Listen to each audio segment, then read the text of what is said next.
everyone to our roundtable, which is supporting parents in CCC treatment decision making. And the research question that we're looking at is how do we support parents in making informed decisions about their child's CCC treatment plan?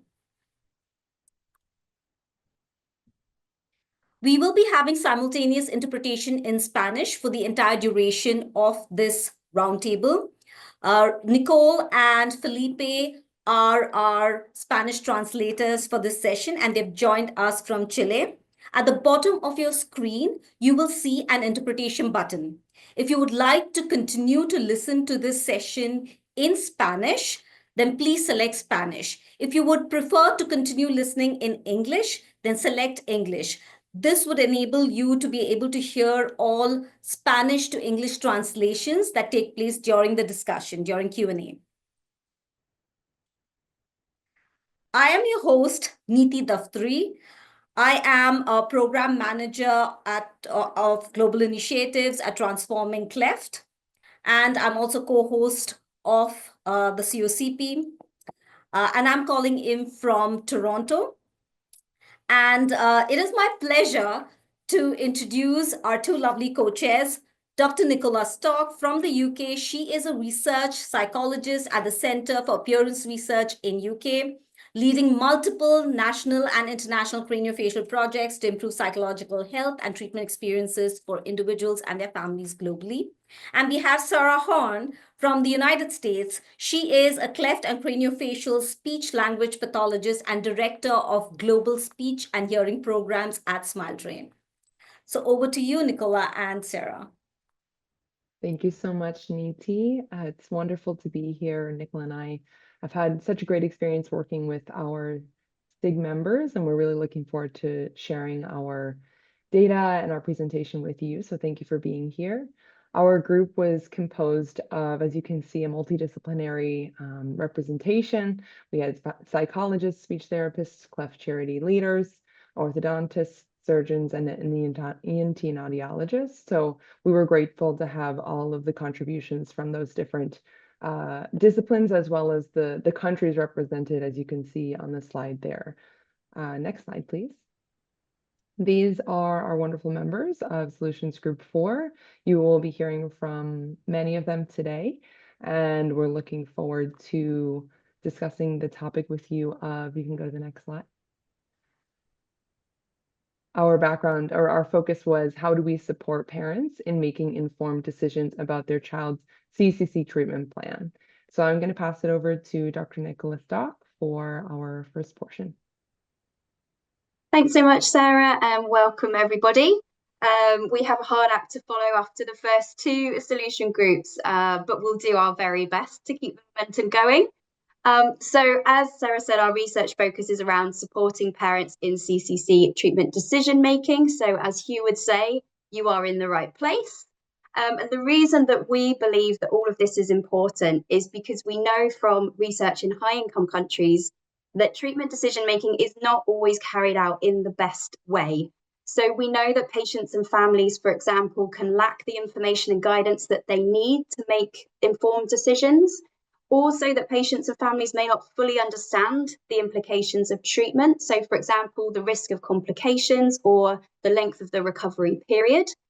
We also know that children and adolescents frequently disagree with their parents about whether to pursue treatment and how. And we also know, importantly, that patients and families who have unrealistic expectations of what treatment can achieve are often dissatisfied with the outcome, even when the outcome of a treatment is considered to be favourable objectively. Next slide, please. Thank you. And so we believe that one of the ways that we can address some of these challenges is through the principles of shared decision making. To explain what we mean by shared decision making, it's an evidence-based collaborative process through which a clinician supports a patient to take ownership of decisions about their treatment. And so the idea is that they would have a conversation or a series of conversations, and that would bring together the clinician's expertise alongside the patient's and family's perspectives. So, for example, the clinician would offer the different treatment options, They would provide the evidence behind those options, and they would explain the risks and benefits, while the patient and the family would communicate their preferences, their personal circumstances, and any goals and values and beliefs that might be relevant to their treatment decision making. Next slide, please. Thank you. So we also know from research, predominantly from high-income countries, that shared decision-making can optimize healthcare in a number of ways. So it increases patient and family knowledge of treatment protocols, options, and risks, while also reducing conflict and improving communication between patients, families, and healthcare providers. We also know it can help patients and families to feel more in control of their care, which in turn improves adherence to evidence-based treatment protocols.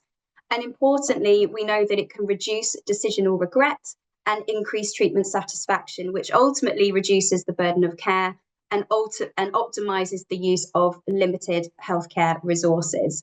And we feel that shared decision-making is important across all countries, but that potentially additional cultural and practical barriers may exist in LMICs. So within this work, we wanted to understand more about current shared decision-making practices in LMICs to guide our recommendations for future work. Next slide, please. Thank you. So I won't spend too much time explaining the process, because I think you may all be familiar with the sprint process that every solution group used in preparation for this discussion today.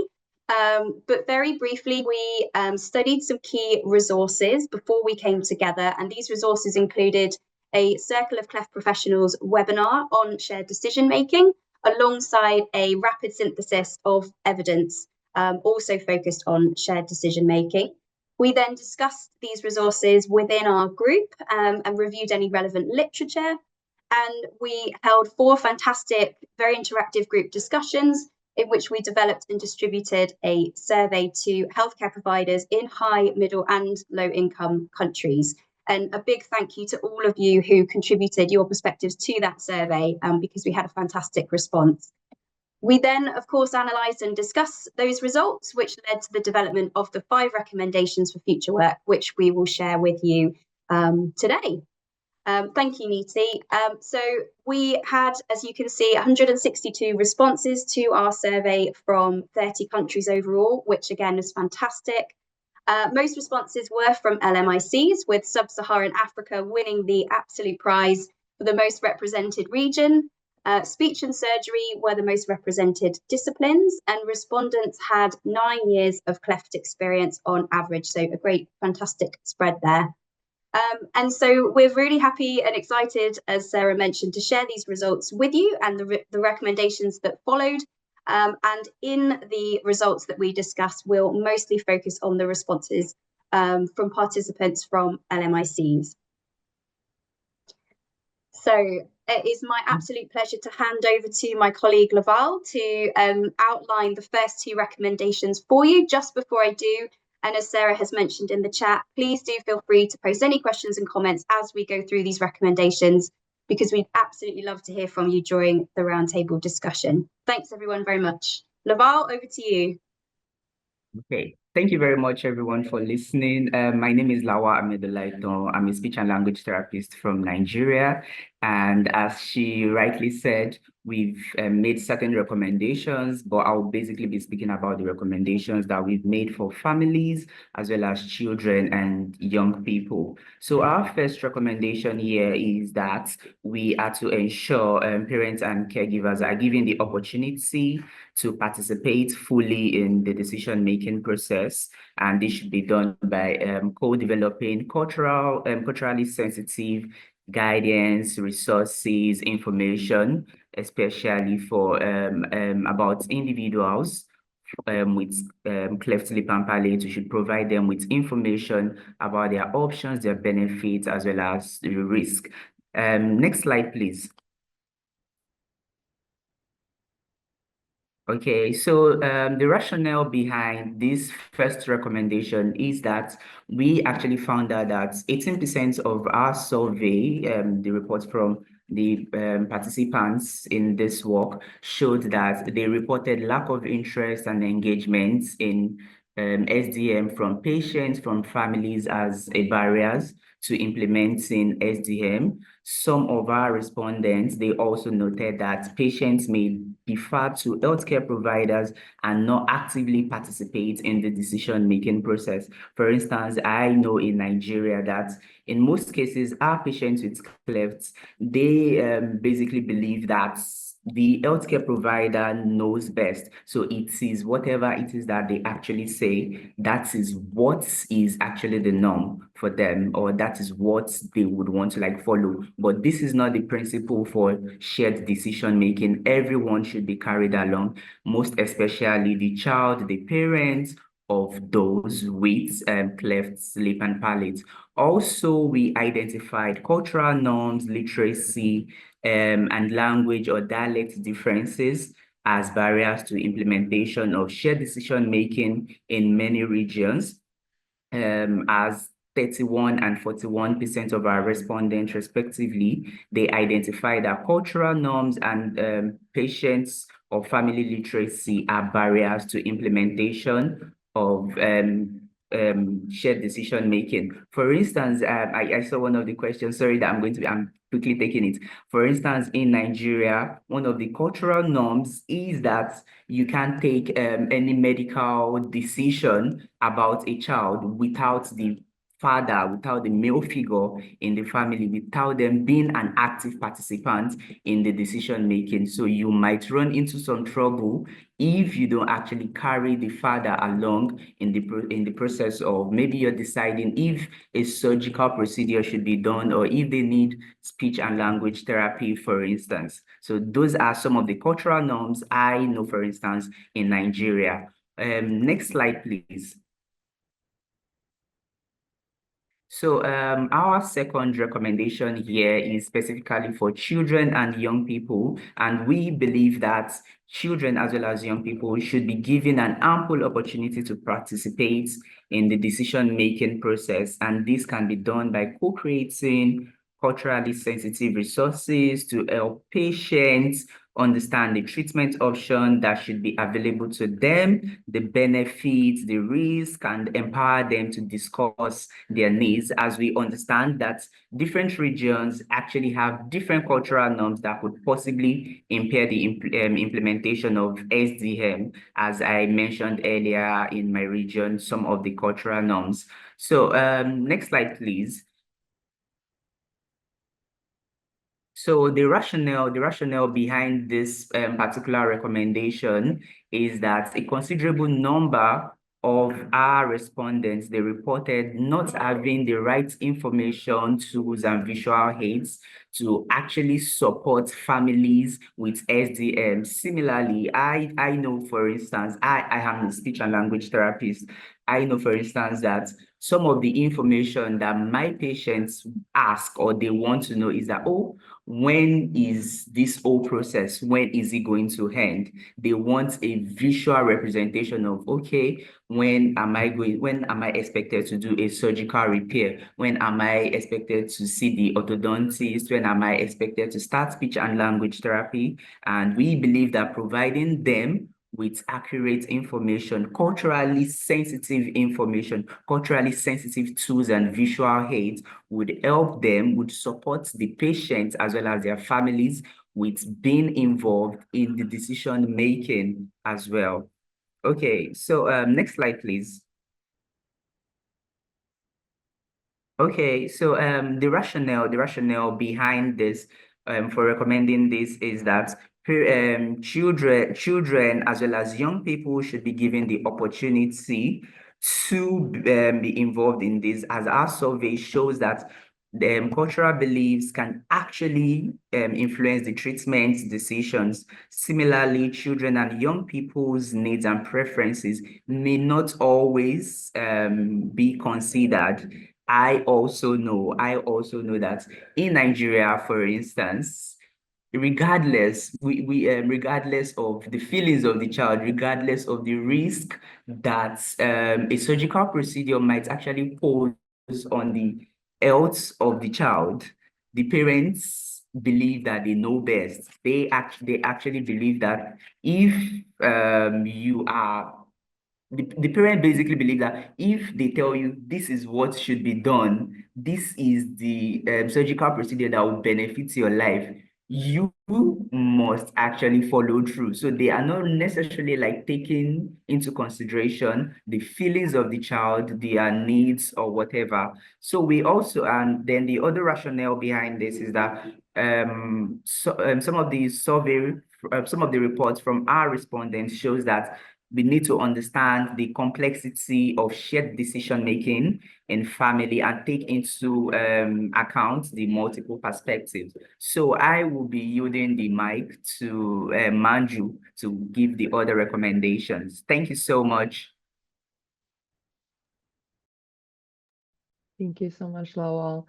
We'll be passing to Camilla Osorio for our next recommendations. Are you here, Camilla?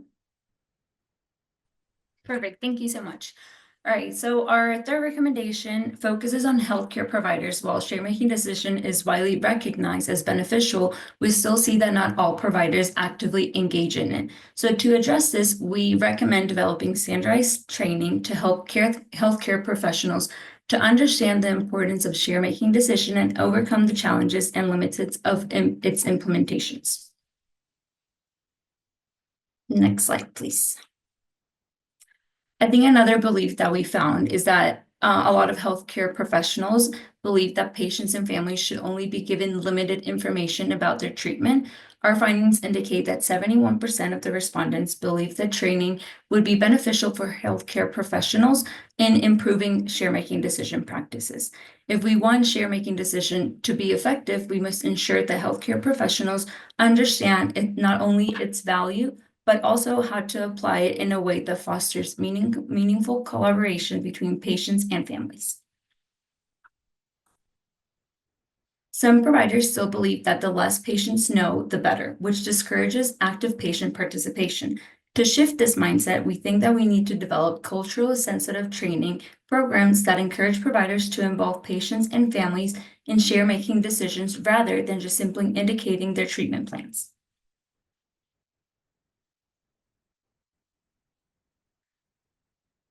Next slide, please.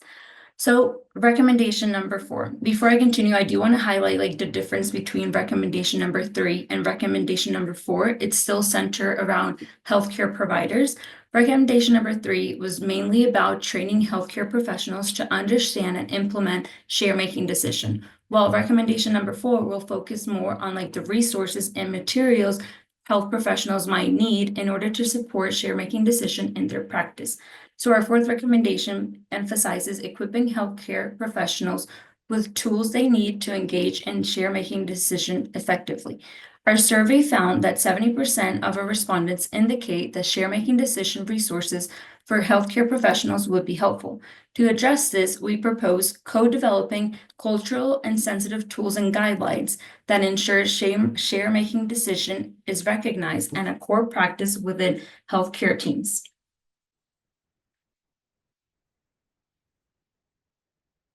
And additionally, on continuing our 4th recommendation around healthcare training and resources, we want to have healthcare providers need ongoing support to successfully implement share-making decision. The survey respondents highlighted that many providers lack structure and guidance and how to apply share-making decision principles in real-world clinical settings. Our recommendation is to develop accessible resources, including decision aids, case studies, and practice guidelines to help providers navigate share-making decision in daily interactions with patients and families. Our 5th recommendation focuses on future research. So our final recommendation, like I said, it's mainly about future research to improve share-making decision practices globally. While the survey provided valuable insights, we recognize its limitations. The data collected primarily reflects on perspective of healthcare professionals rather than those of patients and families. I want to emphasize again, like I said, the findings we have discussed reflect on the perspective of healthcare professionals. However, we do have to acknowledge that we have to incorporate the experiences of families and patients. To ensure that share-making decision strategies are fully patient-centered, we must gather more data around parents and caregivers. particularly in low and middle income countries. This will allow us to refine our recommendations and create more inclusive, culturally relevant decision-making models. And we believe to move forward, we need to be able to also answer this question. How do patients and families' perspective and perceive share-making decision in CCC treatment? We believe that by conducting further research, we can develop a comprehensive evidence-based approach to ensure that share-making decision works for all involved in CCC care. And I will pass it on to Maju that will lead our questions and workforce.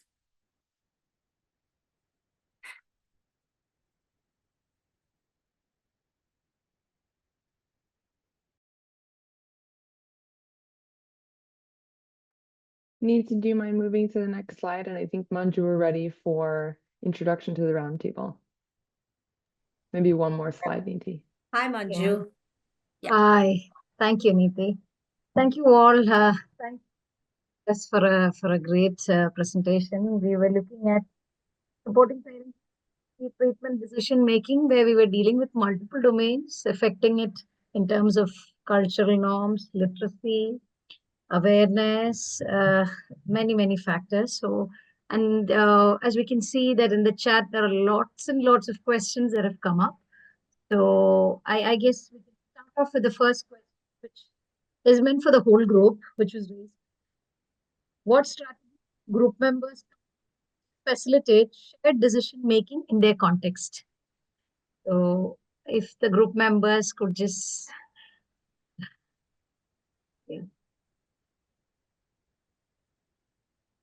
Manju, could you please just repeat that question? Because I don't think we all heard it clearly. Oh, really?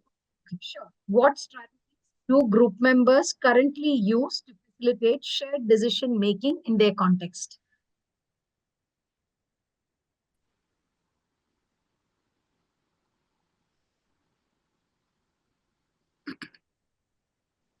Yeah, please.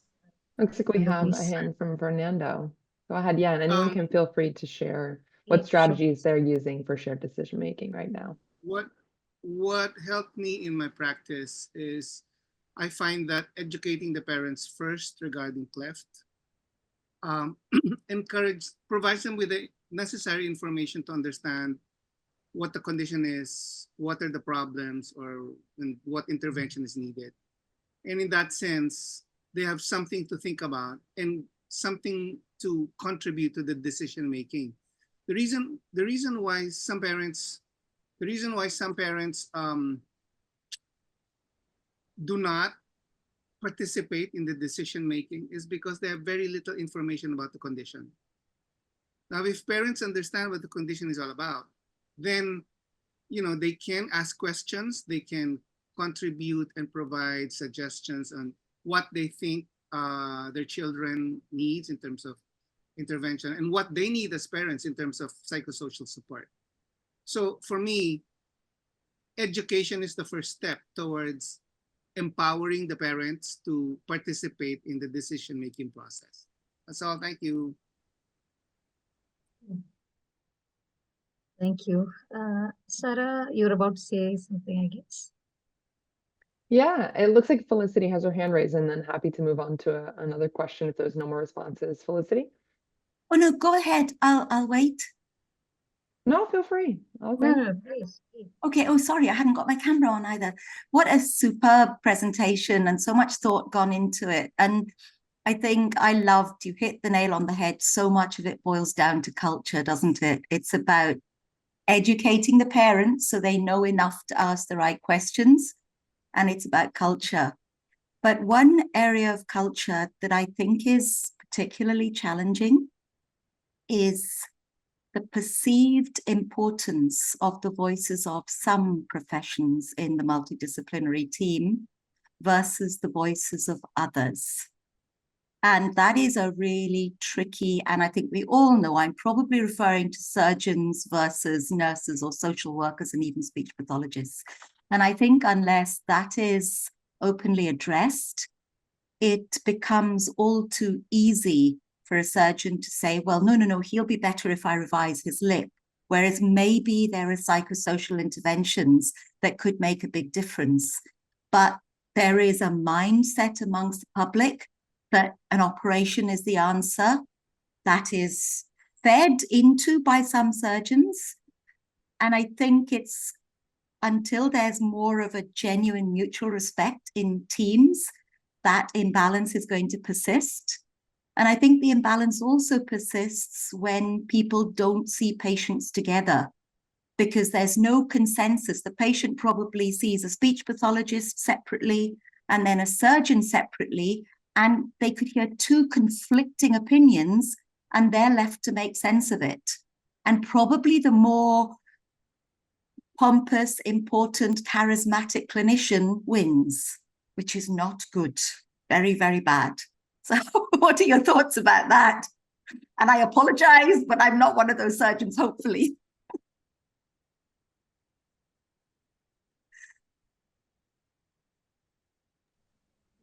Debbie, please. go ahead. You're muted, Debbie. You Sorry. mute.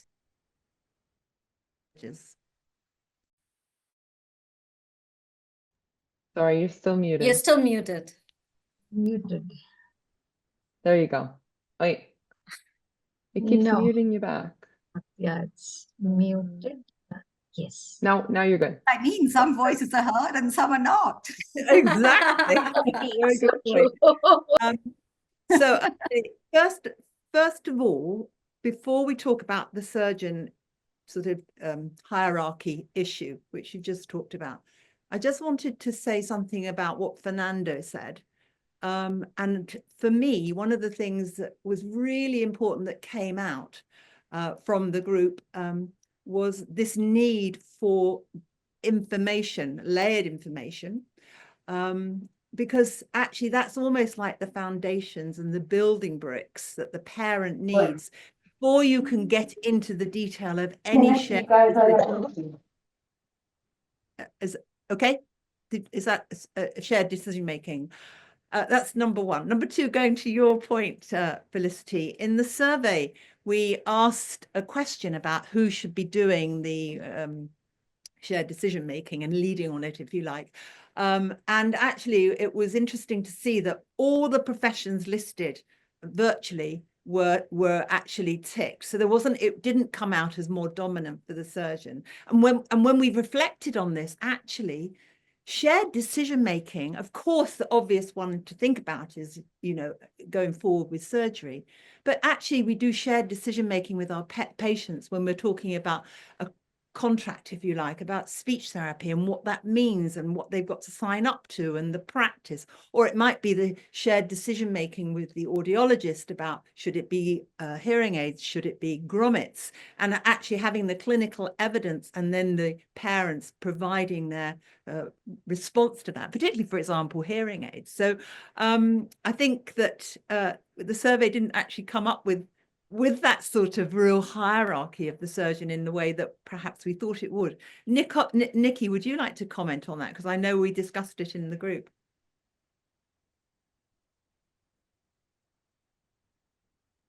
Yeah, thank you, Debbie. Not much to add, to be honest, and I know there's a lot of hands up, so I don't want to speak too long, but I think the only thing I would add to that is that there was a lot of desire for training among the respondents to the survey. So, and that's why we very specifically, with this hierarchy in mind, thought about how we could make that training accessible to all disciplines, and to try to make the point to say shared decision making is much more effective when the relevant disciplines are involved. And sometimes that might be everybody, the whole team, and sometimes it might be, just the speech and language therapist. But it's really important to have that multidisciplinary angle so that the same consistent messages and support are given to the family all the way through. Absolutely. Debbie, was there anything you wanted to add? No.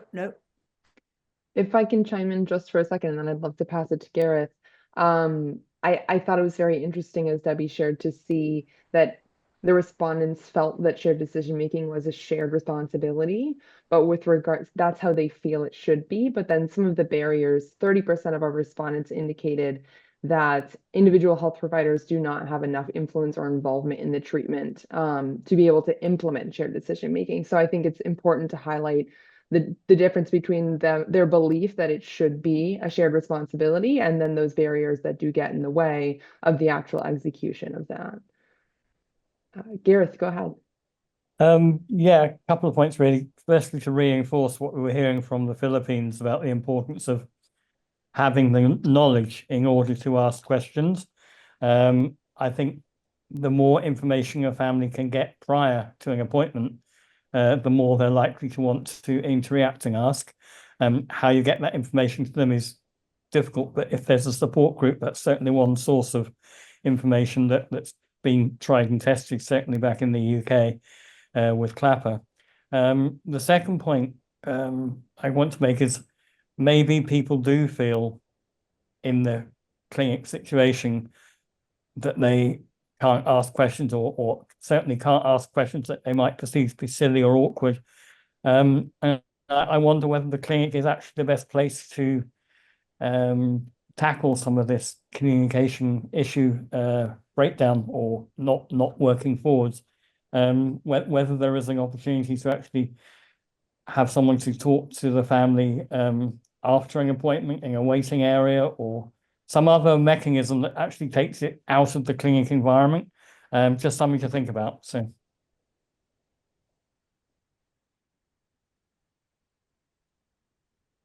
No, I guess,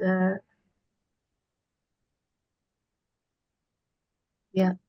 Carolina, you'd raised your hand. Could you?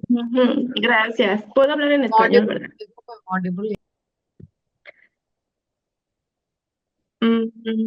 Mi comentario iba de la mano de los anteriores, cómo la información es básica para la toma de decisión, pero no necesariamente lo único, porque también habría que dar las condiciones para que se dé esa toma de decisión, ¿no? De repente se da la información, pero la forma en la que tenemos la oportunidad de que la familia tome la decisión puede ser muy limitada o incluso, ay, espérame, me está preguntando algo aquí, o incluso complicada en términos del riesgo, ¿no? O sea, un poco lo quiero decir tal cual como si fuera una amenaza. Si tomas esta decisión puede ser muy complejo, y lo digo en el área que yo acompaño, que es la lactancia materna y la alimentación.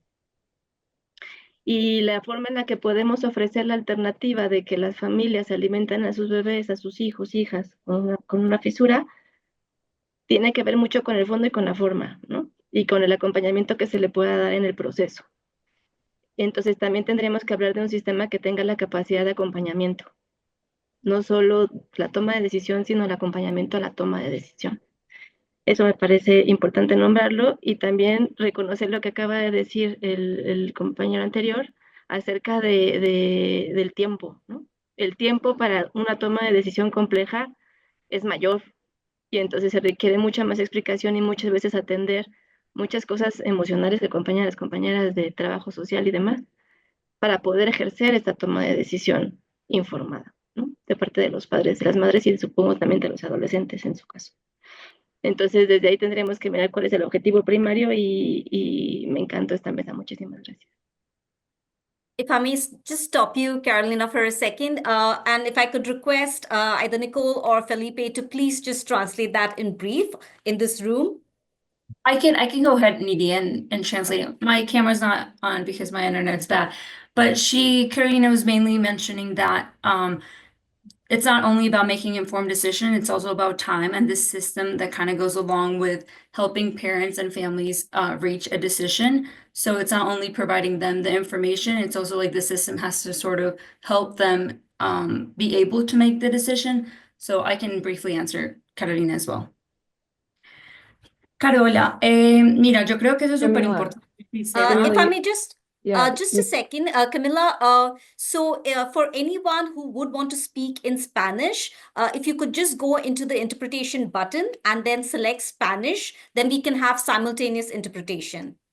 Yeah, and Camilla, you can answer in English so that we can all understand, and then they'll translate your response. Oh, okay, perfect. I was just going to say that I think the system obviously has to help But going with recommendation number 4 about creating resources, we could be able to give parents resources so that the share making decision takes time, but it's also part of like creating that awareness for them. It's not like a one-time thing. So it's like with this resources, and if we give parents like takeouts and just handouts and stuff like that, we are able to give them more information that they can take home. They can sort of at their pace and at their rhythm kind of understand all the options they have available for them.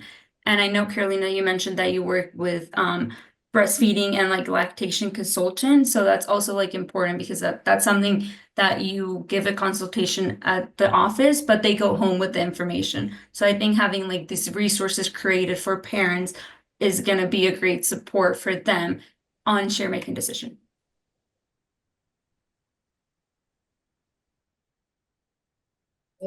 Suraj, you raised your hand, I guess.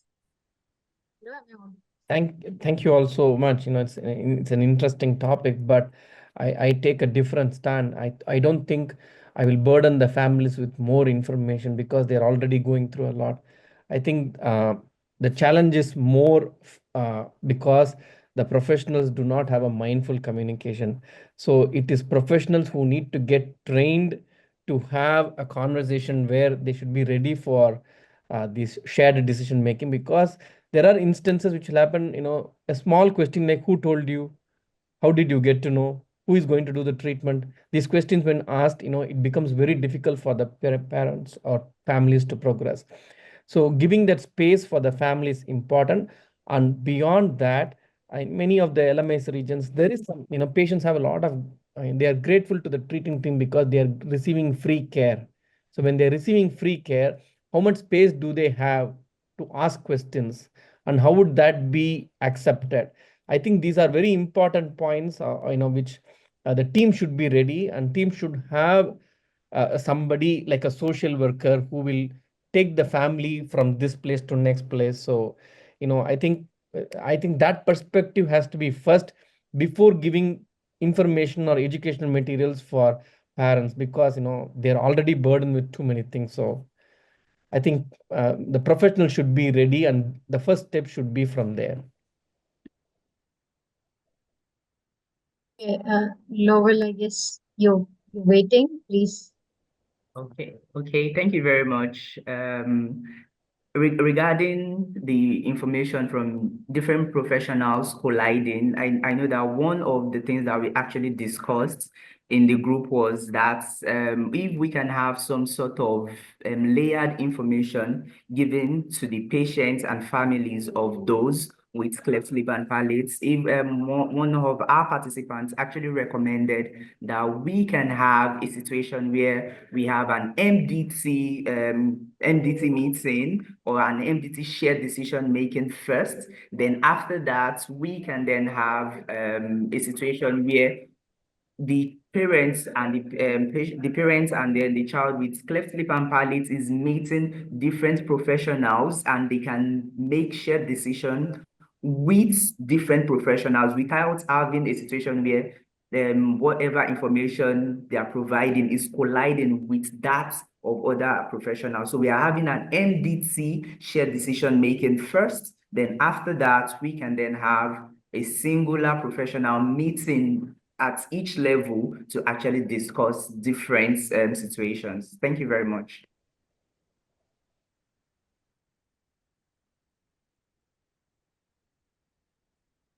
Debbie, you had raised your...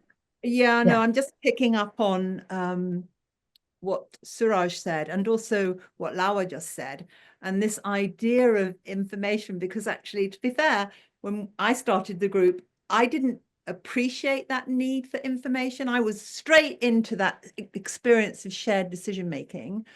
But actually, Narina gave a very nice example of, dealing with families, young families who are not educated or low educational background.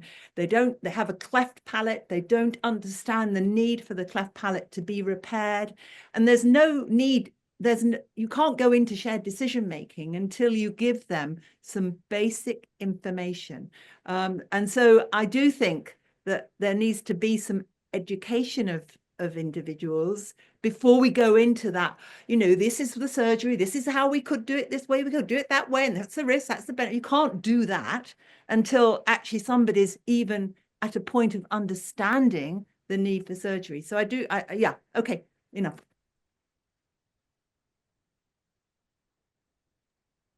Okay, friends. Yeah, please go ahead. Go ahead, Felicity. Yeah, I think Suraj, Hello. it Am I is audible? it's so easy for parents to be overwhelmed, and some parents want all the information. Some just say, tell me what to do and I'll do it. And I sort of use the term titrating, a chemistry term of you give little stepwise information, but that's easier to do when you don't have patients very remote and you see them more often. And I suppose maybe then it's for us to think, what are the key fundamental messages that we have to get over to patients and families? And one of them is, again, this culture of that they might have any say in the decision. So I've certainly had patients in rural Scotland where I've asked what they want, what they think. They say, well, you're the doctor, you tell me. So it's a bit like, well, if the doctor doesn't know what they're doing and they ask me, they can't be a very good doctor. So there is that element of culture. So I think getting in really early and saying, we are a team, and the team includes mum and dad, and there is no one single right answer for every baby, even if they have the same cleft. So we need you to work with us to help find the right treatment. And I think in some ways there's a therapeutic benefit for some parents, as long as they are intellectually able to and well supported, to feel that they are actively doing something to help their child, rather than just passively on a conveyor belt doing what they're told. So I think if there was one message to get to families at birth, it would be that, because that sets their expectations that they not only have a right to, but a duty to question the professionals.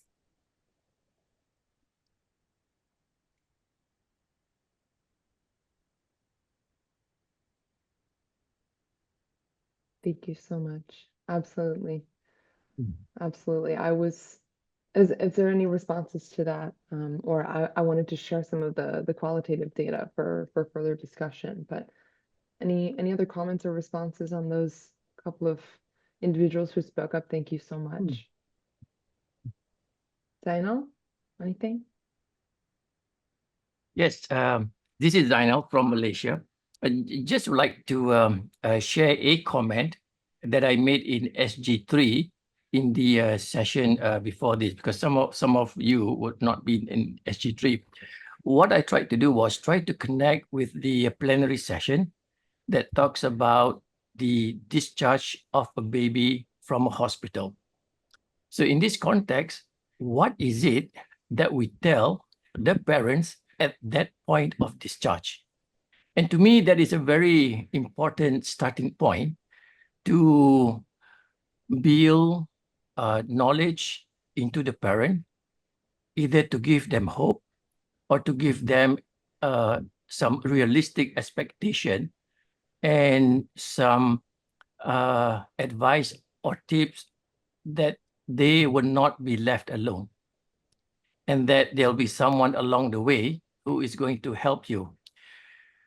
The thing about that, though, is if the baby is born in a hospital setting, then the right messages could probably be passed on to the mother. If the baby is home delivered, right, who then gives all the right messages to the parents before the parent is brought to see a pediatrician at some clinic or at some nearby hospital, maybe a week or whatever days after delivery. So what I'm saying is that would be a very important starting point in planting the seeds on, you as the parent. You have I wouldn't call it the power, but you have the right to question. You have the right to ask things. You have the right to even go from one cleft center to another cleft center if you feel that particular cleft center is not giving you the right form of treatment or giving you the right advice, right? I know, Dr. Felicity joined us in one of the cleft clinics in Malaysia. And there was a unique clinic because it was managed by ORL. It's not always that a cleft clinic is managed by ORL. And on that particular day, we have this young teenager, a young girl, who had some concerns about her speech and so on and so forth. And Dr. Felicity managed to see how SDM work in that context where we give the young child space to say what she wants to say. And then the doctors will have to work around some of her preferences without compromising the clinical outcome. And the other thing which Dr. Felicity raised about was the hierarchy, surgeons and non-surgeons and so on and so forth. A lot of the parents see surgeons as being the top hierarchy for the simple reason the first intervention is surgery, lip surgery, if it is a case that involves a cleft lip. And once that is done, sometimes parents forget about the teeth, forget about the hearing, forget about things which are not seen, things which are not visible. And that is where SDM comes into play so that the parents know it is not about surgery. It is about a whole bunch of things that involves the functionality of the mouth, the ear, the nose, and so on and so forth. That's all I have to say. Thank you.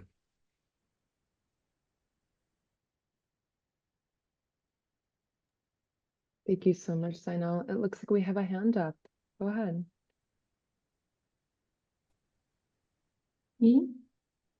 Panel one, yes. Please go ahead. I have an idea that this is the we call ourselves cleft team, right? Cleft team members, because we come from different we have different specialty.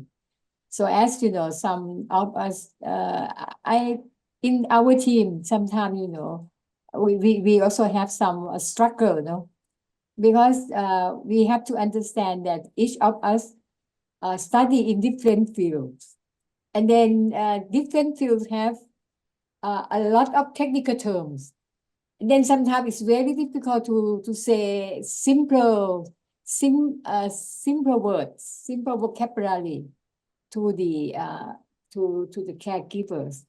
So like Suraj say that sometimes social worker can help when we heard, and then we think that it is the caregivers cannot understand, so we help as a team, as a team member, because I used to have experience also. My plastic surgeon said that why you have to ask a lot, you have to understand this and that. I said, I have to understand because I can help you to explain to the to the patients and to the caregivers. So as a team, I think sometimes we have to help, and then simple words, simple term, is very important. And then like I wrote in the note that sometimes the caregivers, set that group, and then they can explain, they can share their experience, they can ask, and then we know that some of the caregivers, they can explain with the simple words, simple term from their own experience. So I think this is very good for the parents, to get their real experience, real information, real answer, to make real information to make making decision. And then I think that all groups, all the prep team organize a kind of a family camp. For me, for us, we use the opportunity of family camps, for the caregiver and the patients also to share experience. That's, I think, very helpful as well. Thank you.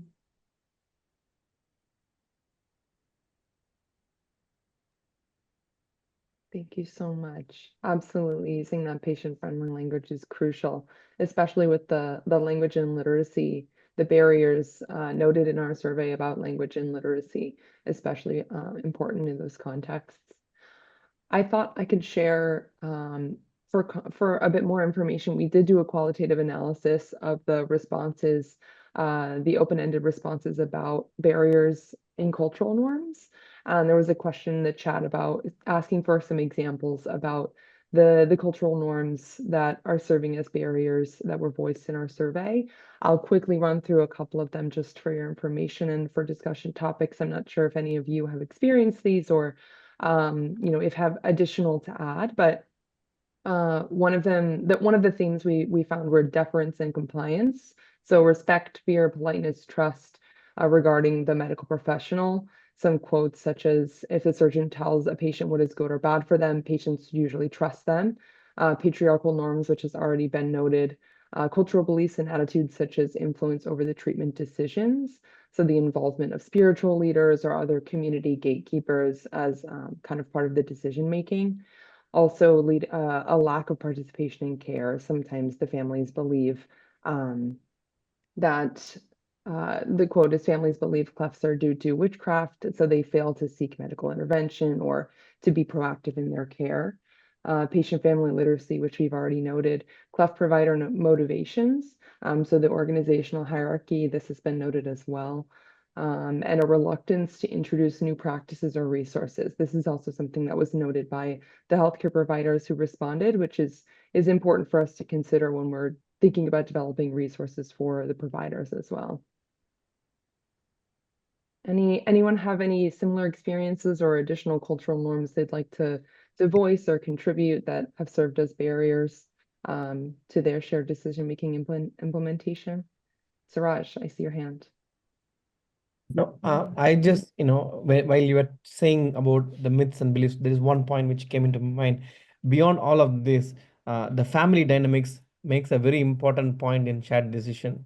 Who is coming for the consultation, which family members are coming for the consultation as a very important, and what is the power of that family member to ask that question in the environment. So there are many times mother who asking a question who has a question in mind may not have the space to ask that question. So these are all small things, which are very important. So as a clinicians, we need to give space and time for people to ask, and individually only if we ask, maybe some families will open up and share information.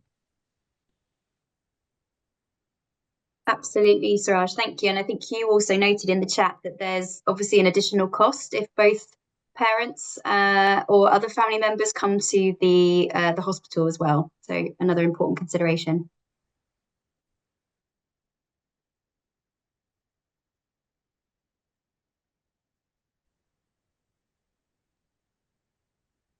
Felicity, please go ahead. I just wondered if you came across any comments about the role of patient-parent support groups in helping educate new families about the importance of shared decision-making, both in terms of education and the confidence to do it. Yeah. We've got Zainal here, who's done a lot there, Zainal and Zuraini, but did you get any feedback on that?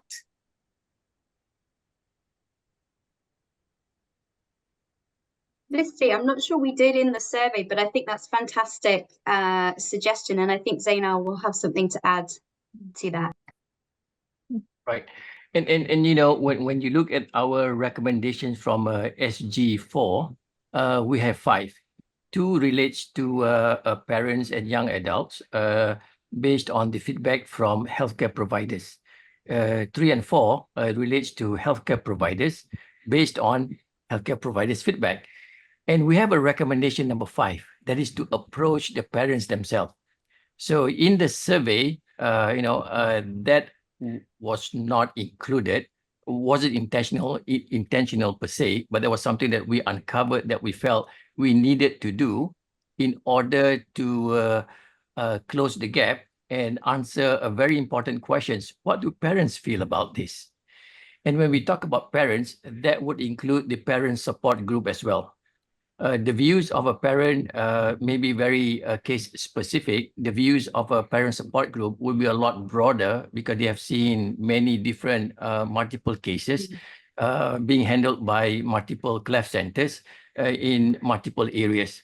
To answer your question, Dr. Felicity, I think that would be the next step that we need to explore and see what can we uncover and see whether there are dots that we can connect or new things that unravel that we never knew existed. Yeah.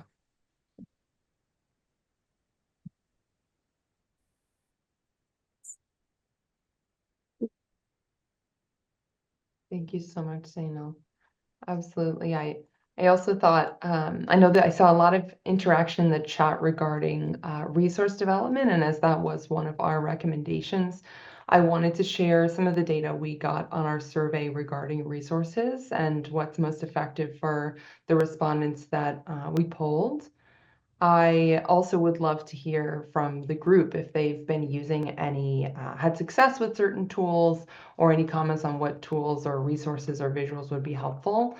So we did have 70% of our respondents note that that tools, decision-making tools would be helpful in their implementation.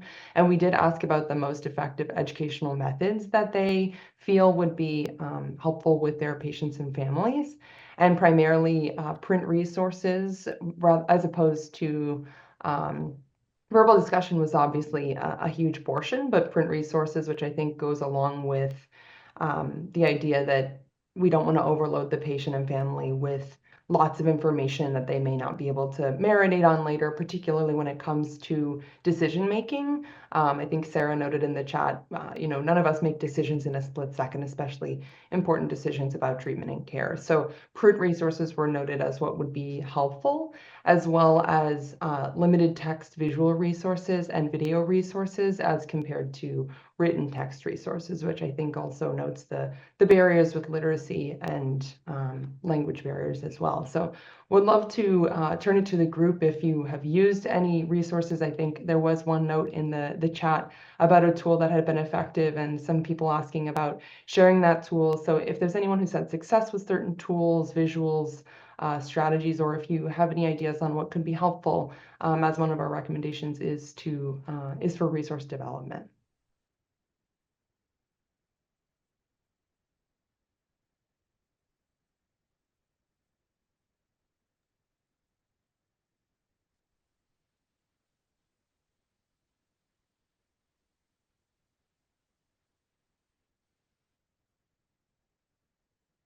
I think this is something that is a huge amount of work, but it's something that would be really useful, is to see what existing tools and resources are already out there, just not in cleft and craniofacial around the world, but also, in other areas of healthcare and different conditions, because I think there's a lot that can be learned from all of the hard work that goes on elsewhere, and what might be relevant to cleft or adaptable to cleft. So I think it's a huge amount of work to develop these resources, but I think it'd be extremely worthwhile to look outside and see what else has been done.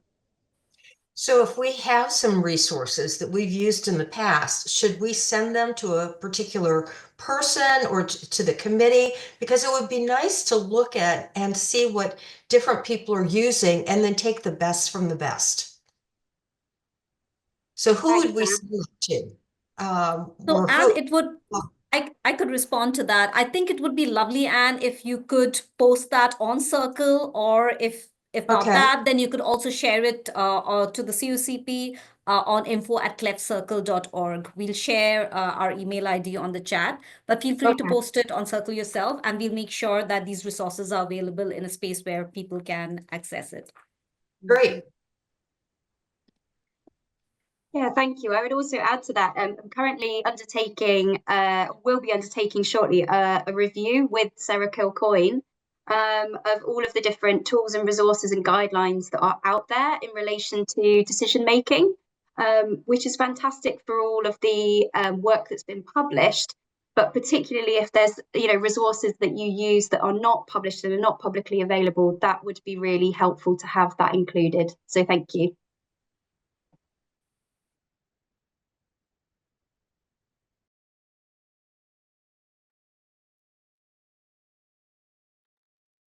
Debbie, go ahead.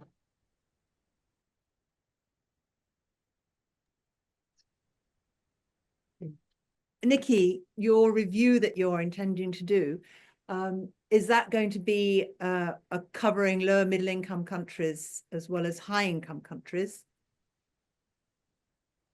Yes, absolutely. Yeah, we'll specifically look at shared decision making resources and tools that have been used in high income countries, of course. But yeah, I think anything that's been adapted or any guidance for adapting resources to lower middle income settings, or some of the solutions to addressing some of the challenges that everyone has identified in the survey and here today. So yeah, really scouring what's already out there and trying to learn from, as you say, Anne, the best that we've got. So yes, we'll do our very best to make that as comprehensive and actionable as possible.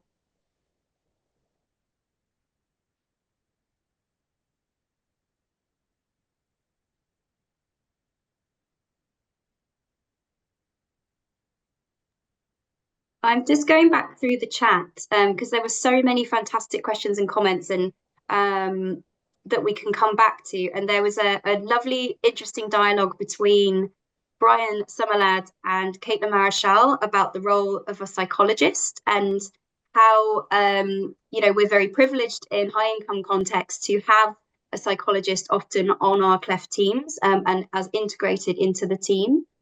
But for those in LMICs who maybe don't have that resource, how that learning can be brought into LMIC settings. So Brian and Kate, I'm not to put you on the spot, but just wondered if you wanted to comment on that at all. Not to put us on the spot, but we're on the spot. Yeah, sorry about that. Yeah. I know I can count on you. Again, I mean, my experience, Brian will have much more experience of working in LMICs over his long career. My experience is reasonably recent, and but as a clinical psychologist, and I've been out to Nepal a couple of times now with Cleft Bridging the Gap charity. And I went out quite anxious about, the role of a psychologist and what my views and ideas, how that might be received, and whether there was even a place for it or a resource for it. And actually, the Nepali team are incredibly, as I'm sure, and I know everybody on this call is, incredibly welcoming of and valuing of the psychosocial approach. It's just that they don't have the resource to have somebody, a formally qualified psychologist in their service delivering that. But that doesn't mean that they're not highly motivated to deliver a psychosocial approach through the work that they're doing.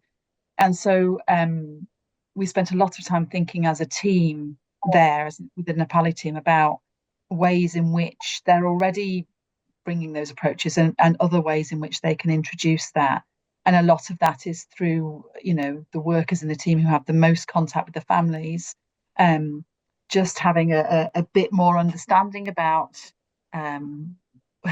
what psychology means, I suppose, in their culture and universally to individual and families, and just thinking about the kind of core needs that people have: the need for information, the need for support, the anxiety, the emotional experience that might be for a parent or a child affected by cleft, and the ways in which you can support families. And I think the discussions about resources are really important. I've spent lots of time thinking with the team about what are relevant and useful resources that they can use as a team when they're already meeting with families. So, information they can share about, what to expect after a baby's been born with a cleft, how they can, respond to psychological needs. So absolutely the motivation is there. I think some shared resources would be wonderful. Obviously, they need to be tailored to the different cultural needs of different countries. Yeah, I think it's really exciting that the principles of psychosocial care are universal.